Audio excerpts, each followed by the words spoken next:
그러면 찬양이라는 단어는 할렐루야일까요? 그건 아니고요. 여러분, 이 시편의 책 제목 자체가 테힐림이라는 이름입니다. 찬양들이라는 이름으로 시편이, 우리는 시편이라고 하지만 찬양들, 히브리어는 테힐림이라고 되어 있어요. 테헬라가 바로 찬양이에요. 그래서 테헬라는 성경에 시편에 74번 나옵니다. 지금 제가 얘기하는 거 잘 들으세요. 할렐루야는 명령어로 여호와를 찬양할지어다 라고 하는 거예요. 이게 꼭 곡일까요? 아니, 이건 선포의 말입니다. 할렐루야는. 테힐라는 뭐요? 노래로 표현하는 찬양. 그래서 우리가 곡조를 붙여서 노래를 할 때에는 테힐라라고 하고, 그리고 기도문으로 표현되는 찬양의 형태는 테필라라고 해요. 그럼 할렐루야는 꼭 곡을 붙이지 않더라도 뭐라고 얘기하는 거라고요? 여호와를 찬양할지어다 라고 명령하고 선포하는 말이라는 거예요. 여러분, 할렐루야 정도가 어떤 뜻인지 이제 아셔야 되니까. 테힐라랑은 또 틀립니다. 곡조를 붙여서 찬양하는 거랑은 또, 물론 그렇게 할렐루야 하면서 찬양을 부를 수도 있겠지만, 그리고 또 성경에 셀라라는 단어가 나와요. 그렇죠, 여러분? 보신 적 있죠? 셀라가 뭐죠? 무슨 여자 이름 같기도 한데 제일 많이 나와요. 85번 나옵니다. 이거는요, 악곡의 곡조를 올리거나 목소리를 높이거나 찬양하다 라고 사람들이 얘기하기도 하고, 많은 학자들이. 근데 이게 좀 의견이 분분하지만 더 많이 이걸 거야, 셀라는 이거야 라고 얘기하는 게 뭐냐면, 쉬어라, 들어라, 멈추어 들어라 라는 얘기예요. 그래서 읽다가 잠시 멈춰서 들으라는 얘기죠. 무슨 얘기냐면, 시편을 시편의 시를 딱 보다가 마지막에 셀라 이렇게 돼 있어요. 그럼 그거는 찬양하라는 게 아니라 잠시 멈추어서 그 찬양을 통해 하나님께 들어라, 하나님의 얼굴을 구하고 머물러라, 좀 조용히 하고 입 다물고 이제는 들어봐라. 그래서 이 셀라는 찬양에서만 있는 게 아니라 우리 삶 영역에서도, 우리의 삶 전 영역에서도 있어야 되는 거겠죠. 우리의 삶의 분주함 가운데 잠깐 멈춰 하나님을 들어라. 너가 찬양했다면 이제 너에게 주실 너에게 베푸실 일을 한번 기다려봐라, 이런 거죠. 오늘 제가 셀라까지 얘기한 이유가 있습니다. 이 113편이 그렇게 이용되어야 되고 사용되어야 됩니다. 그리고 오늘 찬양에 대한, 제가 되게 너무 좋아하는 찬양에 대한 이야기를 좀 많이 할 것 같아요. 여러분, 찬양의 위대함, 찬양은 참 위대한 것 같아, 찬양은 참 좋은 것 같아, 가치 있는 것 같아, 참 파워풀한 것 같아. 우리가 그렇게 얘기를 하잖아요. 왜 그럴까요? 하나님은 누구에게나 크고 위대하시고 정말 가치로운 분이시죠. 누구에게나, 믿는 자에게나 믿지 않는 자에게나 상관없이 하나님은 누구에게나 크십니다. 상대적으로 하나님을 모르는 자일지언정 하나님은 그냥 크세요. 그러나 그 크고 위대하신 하나님을 경험하는 사람이 있고 그렇지 못한 사람이 있겠죠. 똑같이 우리가 24시간을 살아요, 여러분. 자, 고개를 드시고, 오늘도 바삐 직장에서 수고하시고 오신 분들, 이렇게 열심히 또 일을 마치시고 찬양팀까지 섬겨주신 우리 찬양팀, 또 이렇게 수요예배 참석하시고 또 온라인으로 함께 참석하시는 분들, 우리가 24시간 똑같이 살아요. 하나님의 그늘 아래서 살아요. 그쵸? 우리 똑같이 교회를 다녀요. 똑같이 신앙생활을 해요. 그런데 하나님을 더 경험하는 자들이 있어요. 분명히 하나님과 더 친밀한 자가 있고 하나님을 더 경험하여 사는 자들이 있어요. 똑같은 24시간을 살아도. 누구일까요? 하나님을 찾는 자. 예, 아멘. 답을 벌써 그렇게 빨리 말씀하시죠. 찬양하는 자입니다. 그런데 찬양하는 자를 하나님이 찾으시는 거죠. 하나님이 찾는 자. 당연히 더 경험할 수밖에 없는 거죠. 여러분 지금 선교지에 우리 팀이 가 있습니다. 예, 왜 그들은 더 하나님을 체험하고 있을까요? 하나님을 찬양하고 있기 때문에 온 시간을 조금 떼어서 하나님을 일을 하고 있어요. 무조건 은혜 받아요. 그쵸? 네. 하나님을 찾는 자. 하나님의 은혜는 이미 시작되어 있습니다. 이거 제가 저번에 한번 주일날 말씀을 드렸는데 우리가 찾아서 하나님의 은혜를 받는 게 아니라 하나님의 은혜는 이미 시작되어 있어요. 창세기 6장에 보면 노아를 향해 말씀하시는 것 중에 세상에 죄악이 관영할 때에 노아가 6장에서 이렇게 표현돼요. 그러나 노아는 여호와께 은혜를 입었더라. 이렇게만 들으면 노아만 은혜를 주시고 딴 사람은 그러면 은혜를 안 입었단 말이야? 이렇게 할 수 있잖아요. 노아만 너무 따로 선별해서 좋아해 주시는 거 아니야? 아니에요. 잘 보셔야 돼요. 거기에 어떻게 나와 있냐면 원어로는 여호와의 눈에서 은총을 발견하였더라. 노아는 여호와께 은혜를 입었다라 라는 이 말이 여호와의 눈에서 은총을 발견하였더라. 노아가. 그러면 여호와의 눈에서는 언제나 뭐가 뿜어져 나오고 있었던 거죠? 은총이 계속 뿜어져 나오고 있었던 거예요. 세상에 관영하여 죄 가운데 있는 이들도 고개를 들어 만약에 하나님을 찾았다면 당연히 그는 하나님의 은혜를 받겠죠. 왜? 하나님은 은혜는 누구에게나 아낌없이 차별 없이 내리쬐고 있었으니까요. 역대하 16장 9절 여호와의 눈은 온 땅을 두루 감찰하사 전심으로 자기에게 향하는 자들을 위하여 능력을 베푸시나니. 여러분 여호와의 능력을 맛보고 싶으시면 여호와의 눈에 찾음 당하시면 됩니다. 네, 누구죠? 찾음 당하는 사람들이 요한복음 4장 23절 24절 여호와께서 참되게 예배하는 자들은 하나님께 아버지께 참되게 예배하는 자들은 영과 진리로 예배할 때가 오나니 곧 이때라. 아버지께서는 자기에게 이렇게 예배하는 자들을 찾으시느니라. 구약에서도 동일하게 시장에서 동일하게 여호와의 눈은 온 땅을 두루 감찰하시면서 찾으십니다. 무언가를 전심으로 자기에게 향하는, 전심으로 하나님을 예배하는, 그래서 예배자를 찾으시는 게 바로 하나님의 속성이죠. 자, 지금 우리 1절 이제 하고 있어요. 자, 2절 한번 봅시다. 근데 어떻게 찬양하고 있죠?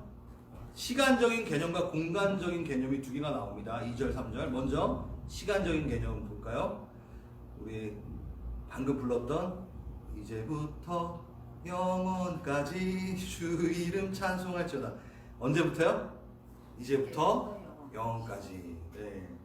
우린 보통 영원까지만 이렇게 집중할 때가 있어요. 근데 이제부터가 너무 중요해요. 영원만 한다면 좀 막연하잖아요. 이제부터 좀 충분하겠습니다. 이제부터 지금부터 오늘부터 우리가 찬양을 한다면 당연히 영원까지 찬양하게 되겠죠. 이제부터 찬양을 합니다. 지금 내 감정, 지금 나의 상황이 좋든 안 좋든 지금 만난 이 문제부터 찬양하기 시작하라라는 겁니다. 찬양, 할렐루야, 선포하기 시작하라라고 하는 거죠. 솔직히 여러분 내 상황과 하나님이 받으셔야 되는 것은 별개예요. 이게 무슨 뜻인지 좀 한번 볼게요. 여러분 찬양과 믿음 중에 뭐가 먼저일까요? 한번 생각해 보십시오. 찬양과 믿음 중에 뭐가 먼저 앞설 것 같으세요? 대부분 믿음이 있어야지, 우리 안에 하나님에 대한 신뢰가 있어야지 찬양을 할 거 아니야? 이렇게 생각하잖아요. 하나님이 뭔가 우리에게 베푸시고 내가 뭔가 맛봐야지 찬양을 할 거 아니야? 어떤 상황과 문제들이 타게 되고 나서 찬양을 할 거 아니야? 이렇게 생각할 수 있는데 그렇지 않습니다. 뭐가 앞설 때가 있냐면 찬양이 앞설 때가 있어요. 이게 바로 오늘 시편 113편이 말하는 이제부터 영원까지 찬양하는 부분에 속하여집니다. 어떻게? 찬양이 있고 그 다음에 믿음이 생기는 거. 여러분 많이 경험하셨을 것 같아요. 내 안에 믿음이 부족할 때, 하나님에 대한 신뢰가 부족할 때 찬양하기 시작하면 그 가사에 의해서, 그러니까 하나님의 성품에 의해서 하나님의 이름을 부르니까 그 하나님의 나라를 이야기함을 통해서 어떻게 내가 다시 그 믿음을 따라가게 되는 결과가 나옵니다. 그 가사에 의지해서 내가 선포하는 순간, 할렐루야 하는 순간 하나님의 영이 나를 찾아오셔서 더욱 눈뜨게 하시는 것들을 볼 수 있어요. 제가 여기 몇 분 중에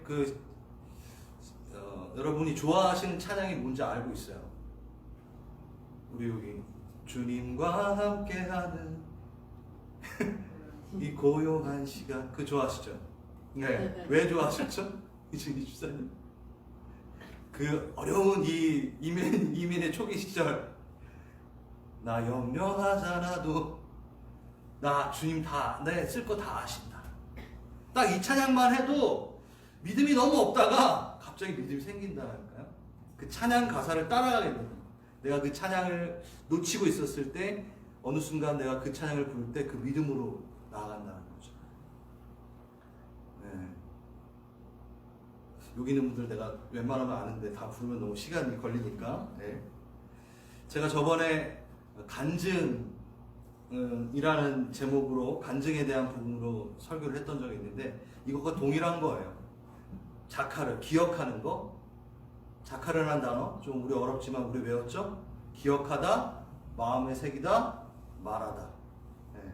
그 자카르가 일어날 때, 간증이 일어날 때 어떤 일이 일어나죠? 어떤 역사가 일어나죠? 기억했던 그 사건이 그대로 지금 이 상황으로 다시 하나님의 능력이 그대로 옮겨져 오는, 그 하나님을 찬양했을 때 나 염려하지 않아도 내 쓸 것 아시니 하면서 하나님과 함께 불렀던 그 스토리가 다시금 내게 바로 와서 이 상황 가운데 하나님의 능력이 펴진다라는 거죠.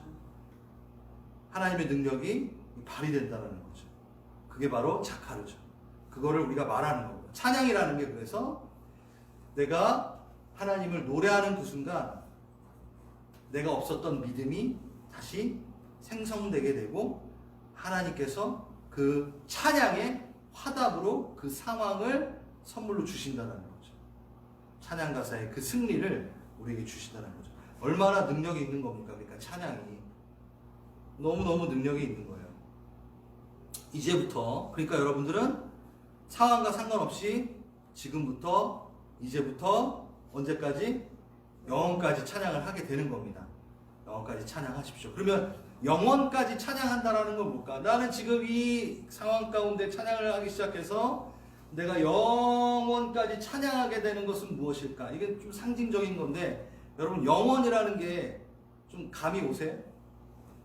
감이 좀 잘 안 오죠? 자, 근데 여러분 아주 잘 감이 오도록 이사야서 40장 31절, 여러분이 너무 좋아하는 말씀이고 잘 아시는 말씀입니다.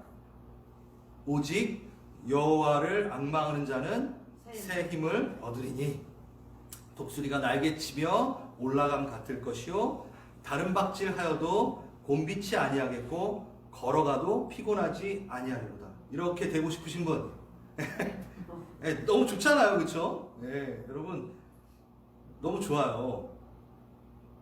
근데 요 구절만 보면은 이해가 잘 안 될 수 있어요. 그 앞에 왜 그런지가 나와 있어요. 그 앞에 28절, 너는 알지 못하느냐? 듣지 못하느냐? 영원하신 하나님 여호와 땅끝까지 창조하신 그는 피곤치 않고 곤비치 않으시며 명철이 한이 없으시다. 그래서 피곤한 자에게 능력을 주시고 무능한 자에게 힘을 더하신다. 소년이라도 피곤하고 곤비하고 장정이라도 넘어지고 쓰러지는데 오직 여호와를 앙망하는 자는 새 힘을 줄 것이고 독수리 날개치면 같이 올라갈 것이고 다른 박질하여도 곤비치 않고 걸어가도 피곤치 않을 것이다. 이게 전체 내용이에요. 우린 이 뒷부분만 생각하는데 왜 우리가 앙망하게 되면 새 힘을 얻고 독수리 날개친 같이 올라갈 것 같으세요? 영원하신 하나님이 그렇기 때문에 그분과 연결이 되면 너도 그렇게 되는 거야 라고 하는 거야. 이게 너무 심플한 내용이지만 아주 중요합니다. 영원, 너는 알지 못하느냐, 듣지 못하느냐, 영원하신 하나님 여호와. 어떤 하나님? 영원하신 하나님. 하나님은 어디 영역에 계시죠? 영원이라는 영역에 계세요. 우리가 좀 상상하지 못할 영역이죠. 우리는 시간을 시작해가지고 이렇게 일직선상으로 시간이 끝난다고 생각을 해요. 네? 맞아요? 시간이 시작됐어요. 그리고 시간이 여기서 끝나요. 맞아요? 그럼 영원은 어디 있을까요? 여기서 잘못되는 게 우리는 영원이 요 앞에랑 요 뒤에 이렇게 끝나도 쭉 된다 라고 생각하는 게 영원이라고 생각을 해요. 영원. 그러니까 죽어도 영원히 산다. 아, 끝! 시간의 끝이 영원이구나 이렇게 생각하는데 여러분 이게 잘못된 생각입니다. 시간 시작과 끝이 있죠? 여기에 속하여 있는 게 아니라 영원은 딴 영역이에요. 그렇지 않나요? 영원이 있었고 시간과 공간과 그것을 창조하셨어요. 그러니까 앞에 뒤에 붙는 게 아니라 영원이라는 영역은 완전히 시간하고 분리되어 있어요. 시간에 속해 있지 않다고. 그러니까 하나님이 왜 늙지 않으시죠? 영원의 영역에 계시니까 시간에 속해져 있지 않으니까. 자, 하나님은 왜 곤비치 않으시죠? 왜 피곤하지 않으세요? 영원하신 하나님. 왜 명철에 한이 없으세요? 그 시공간에 들어가 계시지 않으시고 그 영원에 계시니까 안 지치시는 거예요. 하나님은. 여러분 시간이 지나면 지치고 늙고 그러잖아요. 피곤해지고. 거기에 밖에 있다니까요. 자, 그러면 우리는 이 시간 안에 살고 있다가 크로노스의 삶을 살다가 찬양하는 순간, 하나님을 찾는 순간 하나님이 우리를 앙망하는 자를 탁 쳐가지고 어디에다? 영원이란 공간 가운데 데려오시는 거예요. 그 순간 우리는 피곤치 않고 여호와를 앙망하는 자, 독수리 날개 친 같고 넘어지지 여러분 어떻게 안 넘어져요? 다 넘어지고 다른 박쥐 쳐도 힘들잖아. 이 얘기가 뭐냐면 그 영원이신 하나님과 컨택하는 순간 너의 그 시간 공간 가운데 있는 모든 상황과 그런 아픔들과 그런 것들 가운데 하나님께서 만지신다. 그리고 영원히 잇대어서 연결되어진다. 그러니 너가 공부하고 힘들어도 영원하신 하나님의 그 사랑과 성품을 맛보는 순간 너희가 거기서 구원받게 된다. 라는 거죠. 그래서 이제부터 영원까지 우리가 찬양하는 거죠. 우리가 찬양하는 순간 우린 영원과 잇대어지는 겁니다. 하나님의 능력과 잇대어지는 겁니다. 그걸 맛보셔야죠. 그걸 맛보시는 분은, 맛보셔서 아는 분은 찬양을 쉬지 않으십니다. 찬양하면 아, 이게 하나님이 나를 찾으시고 내 안에 그 힘을 새롭게 하시는 것을 느끼니까요. 그리고 그것을 이해하고 경험하게 되니까요. 자, 3절. 이제는 공간적인 부분이 또 나오네요. 시간적인 부분이 나왔다면 해 돋는 데서부터 해 지는 데까지 여호와 이름이 찬양을 받으시리로다. 여러분 이제 이 찬양 부르면 이제 오늘 설교를 기억하시고 막 좀 이 찬양 부를 때 성경의 여행을 이제 다니시는 거예요. 그냥 해 뜨는 데부터 뭐 이렇게 울동만 하는 게 아니라 해 돋는 데부터 해 지는 데까지 이제부터 영원까지 여러분 이제는 요게 깊은 이해를 갖고 이 밝은 찬양을 하실 수 있는 거예요. 해 돋는 데부터 해 지는 데까지 뭐죠? 이제부터 영원까지 모든 시대 그리고 모든 아픔이든 기쁨이든 모든 상황들 가운데 이제 모든 공간과 모든 장소입니다. 해 돋는 데부터 해 지는 데까지. 그렇죠? 해가 있는 것. 이건 시적인 표현이죠, 솔직히. 여러분 해가 있다가 없어지고 막 그러나요? 여러분 아직 천동설에 지동설이죠? 네. 내 입장에서는 해가 있다가 없어지고 막 그래요. 근데 해는 없어지지 않습니다. 한마디로 해서 내가 어떻게 해 돋는부터 해 지는 데까지 라고 생각은 하지만 하나님은 언제나 나에게 비치십니다. 그래서 내가 모든 공간 가운데서 하나님이 되게 재밌는 게 왜 지구를 이렇게 동그랗게 만드시고 이렇게 돌게 하셨는가. 하나님 찬양받는 걸 너무 좋아하세요. 네? 그래서 여기 캐나다에서 막 찬양을 하는 그 깨어있는 자들 막 만나시다가요. 이렇게 해가 지고 우리가 잘 때쯤 되면 한국에서 또 찬양을 받으시고요. 한 번도 이 지구는 찬양을 쉬지 않게 되는 거죠. 똑같습니다. 예. 영원토록 또 모든 공간, 온 세계의 그 예배를 받으셔야 되는 분. 그래서 우리가 어느 장소건, 어느 공간이건, 교회건, 또 우리 직장이건, 집이건 상관없이 우리가 찬양을 하는 거겠죠. 그렇게 선포하는 겁니다. 나 어느 공간에 있던, 어느 시대에 살던, 어느 상황이든, 내가 집에 있건, 가정에 있건, 난 찬양하겠습니다. 라고 고백하는 거죠. 그리고 여호와를 찬양하는 이 사람들은 누군가요? 찬양해야 하는 사람은. 다시 1절로 좀 돌아간다면, 할렐루야 누구죠? 누구라고 써있죠? 여호와의 종들아. 여러분, 이제 이 해 뜨는 데부터 찬양할 때, 이 여호와의 종들아 할 때, 여러분 생각이 달라질 거예요. 왜 하필이면 종이지? 그냥 자녀라고 하면 안 되나? 막 이럴 수도 있는데, 여호와의 종들아. 여호와의 종들아. 좀 특별한 표현이에요. 일반적인 호칭은 절대 아닙니다. 이 구약시대 때, 여호와의 종이라고 했을 때는, 특정한 한 인물을 항상 가리켰어요. 여호와의 종. 누구? 모세. 여러분 구약에 보면 여호와의 종이라 했었을 때는 모세가 유일합니다. 그리고 그 이후에 여호수아가 그걸 종을 받아냅니다. 한 명이었어요. 이스라엘 백성 중에. 누구? 하나님과 대면하여 아는 자. 아주 친밀한 자. 그러니까 막 일반적으로 쓰는 것이 아니라 아주 특별하게 썼던 게 바로 여호와의 종입니다. 네. 목사만 여호와의 종? 아닙니다. 제사장들 또한 여호와의 종이죠. 여러분 만인 제사장이죠. 여러분 여호와의 종이죠. 이 특별한 여호와의 종이라는 그것이 우리에게도 이제 사용되어지고 허용되어졌다라는 거죠. 여호와의 종, 여호와의 종이시여. 자, 전 여호와의 종입니다. 여러분의 종은 아니고요. 서로 난 당신의 종은 아니지만 하나님의 종이 올시어다. 이렇게 좀 한번 인사 나누시겠어요? 네? 우리 부부가 여기 계신데 말이. 네.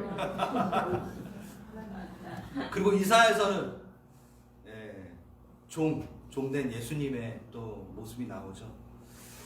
여러분 모세가 이스라엘 백성에게 얼마나 존경심을 갖고 얼마나 위대한 자로 이렇게 칭호를 받습니까? 그렇죠?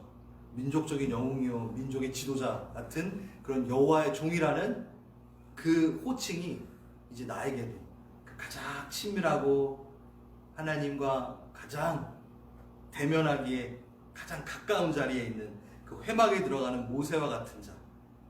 여러분 모세와 같은 자라는 것이죠. 그래서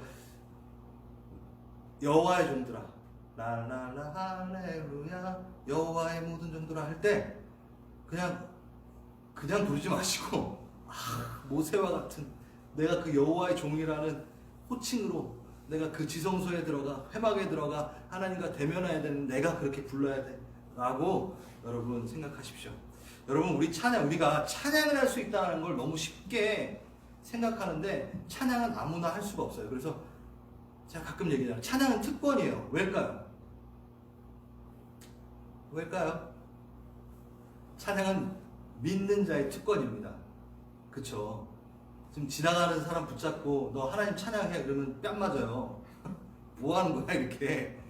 여러분 내가 찬양을 할 수 있다는 것을 우리끼리 있으니까 너무 익숙하니까 그런 거지, 찬양을 한다는 건요 내가 하나님의 백성이라는 것을 증명하는 거고 다시 하나님의 백성만 찬양을 할 수 있어요. 여러분 잘 아시는 말씀 있잖아요. 이사야서 43장 아까부터 이제 이사야서 많이 얘기하고 있는데 이 백성은 내가 나를 위하여 지었나니 나의 찬송을 부르게 하려 함이니라. 찬양은 하나님 백성만이 할 수 있는 것입니다. 그 이유는 하나님께서 하나님의 백성들만 하나님께 찬송하도록 지음을 받았기 때문입니다. 그래서 내가 찬양하는 것이 특권이라는 것. 이게 정말 굉장한 일이구나. 내 입에서 하나님을 찬양한다라는 것이 보통 일은 아니구나. 되게 특이한 거구나. 정말 가치 있는 거구나. 이렇게 생각을 하셔야 돼요. 네, 그리고 또 문자 그대로의 하나님의 종, 여호와의 모든 종, 이 표현은 또 이런 게 있는 것 같아요. 찬양하고 예배하며 우리가 교회를 다니면서 우리가 하나님의 종으로 있지 못한 채 자기가 주인 되어 내가 찬양할 수도 있어요. 내가 주인 되어 예배할 수 있어요. 나를 뽐내려고 아니면 내가 드러나려고 내 거를 더 성취하기 위해서 또 찬양할 수 있어요. 그땐 이 가사를 기억하시면서 난 여호와의 종이지, 내가 높여 올려드려야 되지, 찬양을 통해서 빨리 하나님이 날 위해 일하라고 얘기하는 것은 아니지 라는 걸 계속해서 기억해야 될 것입니다.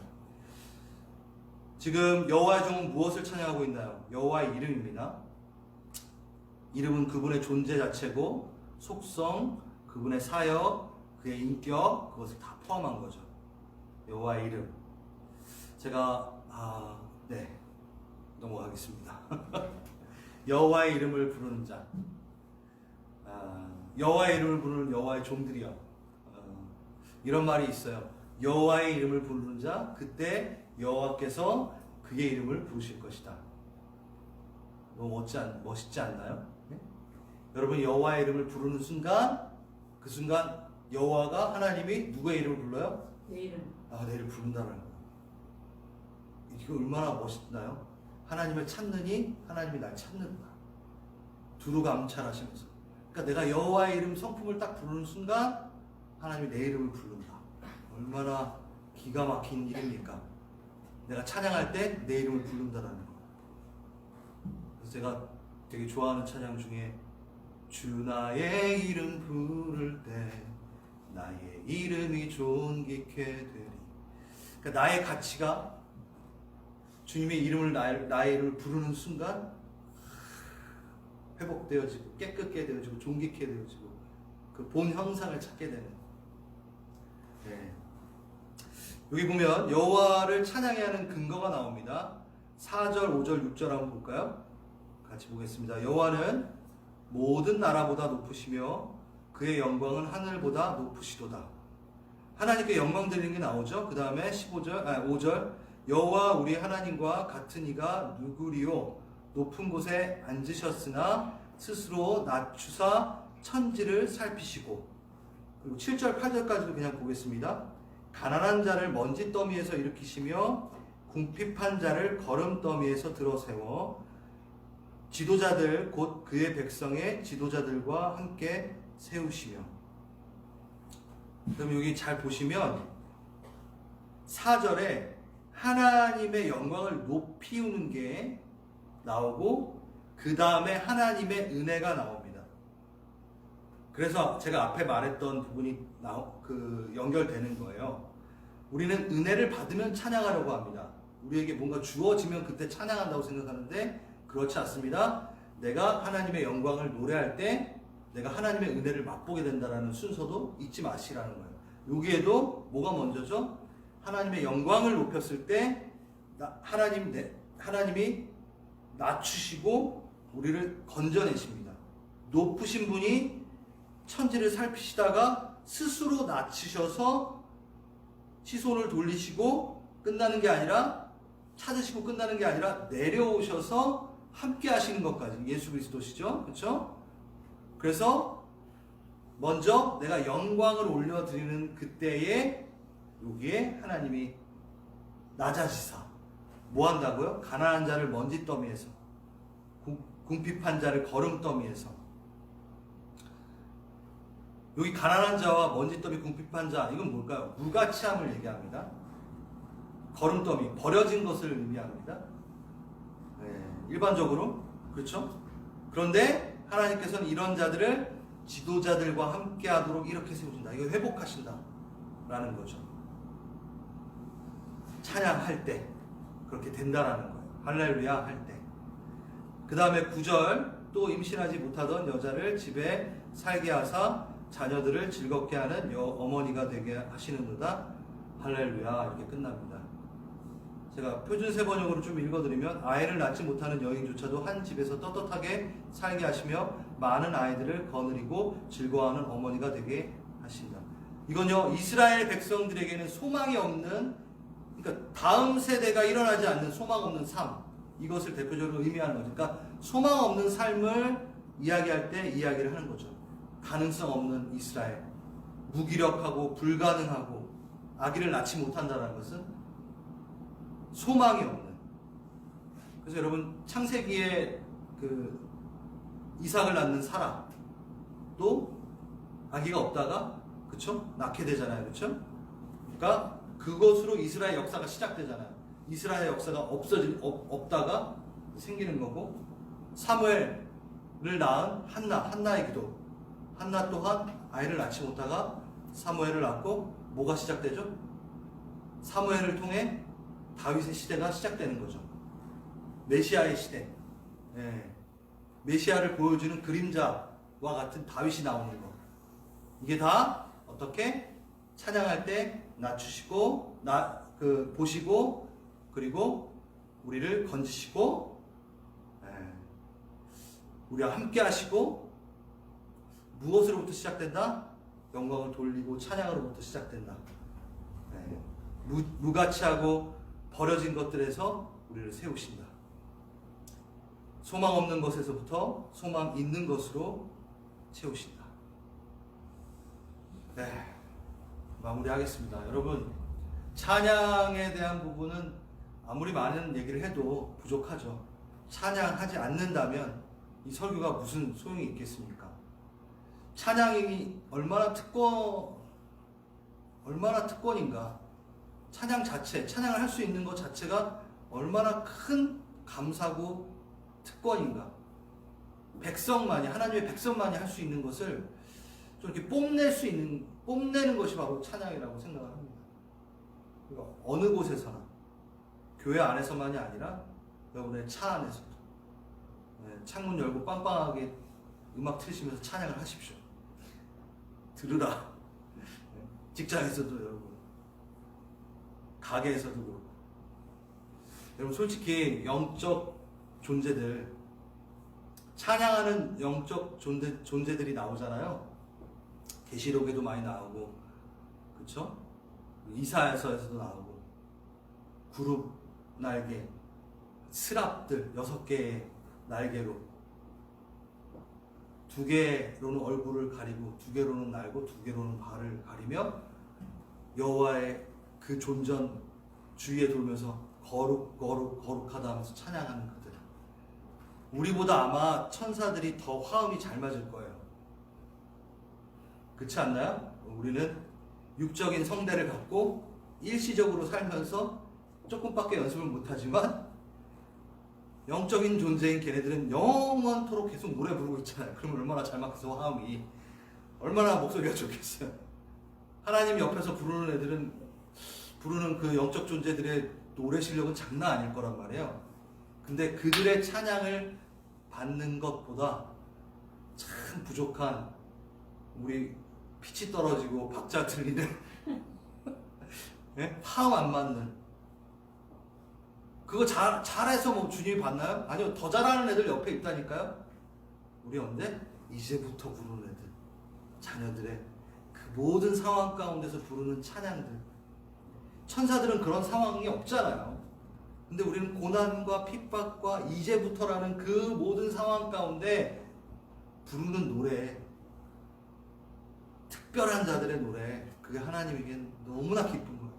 그러니까 두루 다니면서 찾고 그 노래 부르는 자들을 붙잡고, 그리고 하나님의 은혜를 베푸시고. 주님께서 우리의 찬양 받으시길 너무나 기다리시고 원하십니다. 우리 그 영적 존재의 찬양보다 더 우월한 찬양으로 우리 주님께 영광을 좀 돌렸으면 좋겠습니다. 그래서 오늘은요, 이 찬양 한번 부르고 개인 기도 하겠습니다. 해 뜨는 데부터. 이 찬양이 여러분에게 이제 어떻게 좀 바뀌었는지, 여러분 이 해 뜨는 데부터를 천천히 불러보신 적 있으세요? 전 집에서 몇 번 불러본 적이 있는데, 이 찬양 가사가 이제 머리에 딱 들어왔으면, 마음에 들어왔으면 부르는 겁니다. 화음이 안 맞아도 돼요. 박자가 안 맞아도 돼요. 그 스랍들의 영적 존재의 찬양보다 이제부터 부르는 나의 찬양을 더 귀히 여기십니다. 이제부터 영원까지. 그래서 영원의 그 곤비치 않는 하나님을 만나셔서 내가 독수리와 날개친같이 일어나는, 회복되는 여러분 찬양 속의 즐거움을 맛보시고, 그리고 해 뜨는부터 해 지는 데까지 나의 모든 장소, 모든 영역, 내가 거기에서 주님을 찬양하겠다고 또 다짐하는 노래를 불렀으면 좋겠고, 특별하게 여호와의 종들아 할 때 기쁨으로, 그 친밀함에 여호와의 종이라는 호칭을 내가 받았으니 내가 그 친밀한 지성소에 들어가겠나이다. 그리고 내가 겸손하게 주님 앞에 엎드리겠나이다. 우리 처음 한번 불러봅시다. 해 뜨는 데부터, 뜬 데부터 해 지는 데까지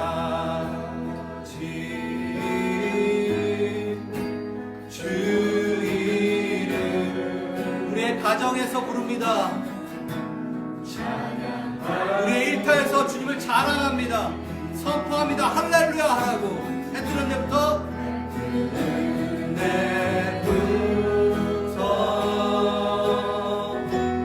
해 지는 데까지 주 이름. 주의 성품을 노래합니다. 찬양받으리.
말씀 기억하시면서 좀 개인 기도를 했으면 좋겠습니다. 개인으로 그 지성소에 들어가십시오. 여호와의 종이 되십시오. 모세의 칭호를 얻으십시오. 여러분은 제사장이십니다. 저 깊이 그 지성소에 들어가 찬양합시다. 주님이 어떤 영적 존재의 찬양보다 이제부터 찬양하는 우리를 사모하고 찾으십니다. 두루 감찰하시며 두루 다니시며 이제부터 찬양하는 자, 모든 상황에서 엎드려진 채, 아픈 채, 상황이 막막한 채부터 찬양으로 믿음을 붙잡는, 찬양으로 새 힘을 얻는 자들을 찾으십니다. 내 자녀야 부르라, 나를 부르라, 내가 너와 함께 하리라. 그 음성 들으며 우리 개인의 기도 시작하겠습니다. 기도하시겠습니다. 제가 마무리 때 중보 기도 좀 하겠습니다.